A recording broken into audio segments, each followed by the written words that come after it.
আসসালামু আলাইকুম আব্বা। ওয়ালাইকুম সালাম। তুমি আস্তা ধরে দেখি রে ফুটছু মন আইলাই বাড়ি বুঝলাম না বাবা কিচ্ছু। হ্যাঁ আমার দিকে তুমি অত বা হয়ে গেলে আমার কি তাই বাড়ির জায়গা নাইনি আমার শহরে এক লাখ ভাড়া লাগে না লাগি তো আইসি আমার জায়গা ওগুন বুঝিয়া দেও। ই কিতা হোক রে ফুট তোমার জায়গা থাকতো না কেনে তুমি কিতা তোমার কিতা হয়েছে রে ফুট বাবারে বুঝাইয়া কইলা মাঠো কেনে বাবার লগে তুমি আমার জায়গা ওগুন বুঝিয়া দেও আমি কে শহরে গিয়ে ব্যবসা করতাম দেও আমার জায়গা ওগুন বুঝিয়া। হ্যাঁ ই কিতা কইছ রে ভাই আব্বা এখনো বাঁচি আছেন আব্বা বাঁচি আছে তুই জায়গা বাতিলতে তা আমি কিচ্ছু বুঝি না স্কুল ভিতরে আমার জায়গা ওগুন কিলা দিবা ওখান বাবু আর স্কুল ভিতরে তুমি আমার জায়গা ওগুন বুঝিয়া দেও। হ্যাঁ তুমি এখন কিলা আসিন বাইরে ফুটাম তাদের তুমি এখন বড় হয়ে গেছে। ও আব্বা খান দিও না উত্তা মানুষ বুঝছে না।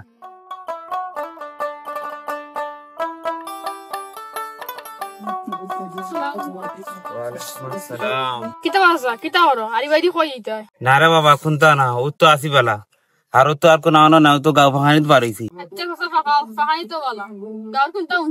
না বাবা দিতা কিতা শুনছি না কিচ্ছু শুনবাই গিলা তোর চাচা খালি গাও পাকাও ও যে আমরা রহমত আলী চাচার ফুয়া এনু বাড়িতে ইচ্ছি বাড়িতে আইসে তো বালা কথা ইনো উনার কিতা আছে বেটা বাতিজা না বাবা সেখান তো বড় কথা না এনু বাড়িতে সম্পত্তি লিয়ে মাইল লাগাই না রে বাবা ইকান তো আর শুনছি না আর তারা তো বাপ এখনো বাঁচি আছেন ইনো তারা সম্পত্তি লিয়া মাই করতে থাকেনি। ও আচ্ছা ওর তো সমস্যা হে মানে সুমনি কান বুঝে না তুমি ফাইলি আরে বুঝাইও। আচ্ছা রে বাবা যা আমি তারে ফাইলি বুঝাইয়া কইমে নি আপাতত তখন তুমি যাও।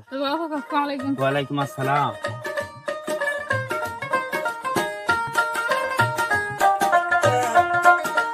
বহুত দিনে আইসি শহর থেকে গ্রাম তোরা ভাগাই যাই গাঁওটা পুরা পরিবর্তন হয়ে গেছে আগল আগান কিচ্ছু নাই। দান তোরা করলাম দরবার তার আর মার খাবিনোর জাগাত মনে গরু তৈছেন সারা খাবাই আছে শরীরটা।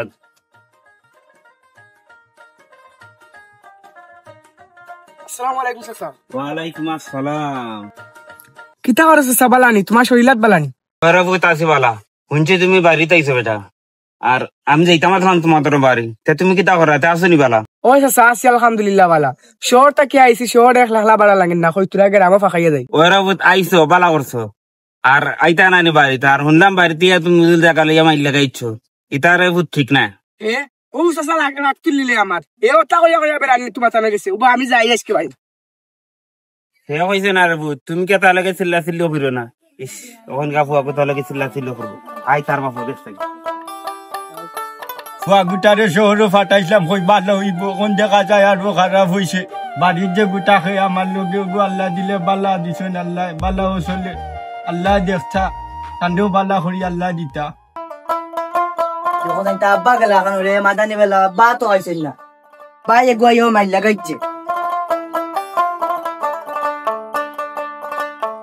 হ্যাঁ আব্বা নইবা আমি তোমার রাস্তা বাড়িতে কে ভাই নাও বাত খাইতে আও।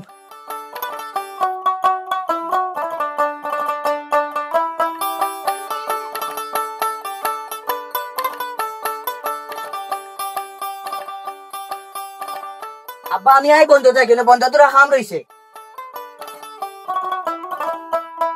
আজকে কই তো আমার টাকা দিবা না তারে নিব আমি এই কই যাস অনু ভাই আমার টাকা ওগুন বুঝিয়া দিবে বুঝছত নি উবা বাবা আব্বা উনো না করে বাবা আও ওগুন উনতার আছো তাই এ কিতা বেটা কিতা হয়েছে খালি চিল্লা চিল্লি করতেছ না বা ইয়ার বাড়িতে ইয়া দেখো খিল্লা চিল্লা চিল্লি যেমন বাড়ি তার মাথা তুলি লাইছে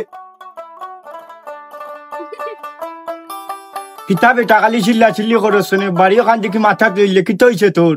মই আমি পালে আমাকে কালকে কইলাম আইয়ালে বলে আমার জায়গা ওখানে সমঝিয়া দাও তুমি ইচ্ছো না তুমি স্কুল ভিতরে আমার জায়গা ওখানে সমঝিয়া দেবো আমি শহরে গিয়ে বিজনেস করতাম। ওই রে ফুট তুমি এখন বড় হয়ে গেছো এখন তোমার জায়গা বুঝছো নি এখন তোমার জায়গা যাও বিকালকুর ভিতরে বাবা তোমার জায়গা ওখান সমঝাইয়া দিয়া তোমারে যাও বাবা দিমু এমনিও দাও। ওরে ভাই তোমার জায়গা হয়ে গেছো এখন তুমি বড় হয়ে গেছো তুমি শহরে গিয়া বড় হয়ে গেছো তোমার বিজনেস করতে দেখা লাগবো। আচ্ছা যাও বিকাল করবি তোমার জায়গা পাইবা। ও বেটা তুমি বুঝছেন শহরে গিয়া মানুষ হইছো কিন্তু তোমার মন রইছে না রে ফুট আগর জায়গা বুঝছো নি আর শুনো বেটা জমি জামা রইব সবই রইব কিন্তু বাপ বাচ্চা থাকতাম না বুঝছো নি বাপর মর্ম বাপ থাকতে বুঝায় না বুঝছো নি মরিয়ালে বুঝবাই। আচ্ছা তোমার জায়গা বাবা বিকালে বুঝাইয়া দিয়ার বুঝছো নি বুঝছো নি আমার ভুল হয়েছে বুঝছো নি আমার একটা জানার দরকার আছে তুমি যে এখনো বাঁচিয়ে আছো আমি বিজনেস করাটা অতটা জরুরি নাই আমরা মাফ করিল বাইরে জমি জমা একদিন শেষ হয়ে দিব কিন্তু বাপ মা গেলে আর পাইতাম না। আর আমরা সব মিলে একসাথে থাকি। ওরা ফুট জমি নিয়ে মানুষের মাইর করে কিন্তু শান্তি পায় না। বাপ মা লাগে একলগে থাকো, মিলিমিশে থাকো, তো গিয়া দিলে এবং মনে শান্তি বরকত সব তাইব। যাও বাপরে থেকে তুমি গিয়া মাছ খাও, যাও। আব্বা বুঝছেন আজীবনে আর এটা করতাম না বুঝছেন, খালি আমার মা করিল তুমি, আর আমার টাকা পয়সা কিছু লাগতো না, খালি তুমি আমার দোয়া দিয়ে দাও। আল্লাহ তোমার হেদায়ত দান করো করে ফুট বুঝছো নি, ওটাও বাবার শেষ চাওয়া। আর দুজন বুকু থাও। তাই মনে রাখো, সম্পত্তি নয়, আসল সম্পদ হলো বাবার বেঁচে থাকা, তার দোয়া আর ভাইয়ের সাথে মিলেমিশে থাকার শক্তি। পরিবারে ভেঙে গেলে সম্পত্তির কোনো দাম থাকে না, মিলেমিশে থাকলে পৃথিবীর সুন্দর হয়।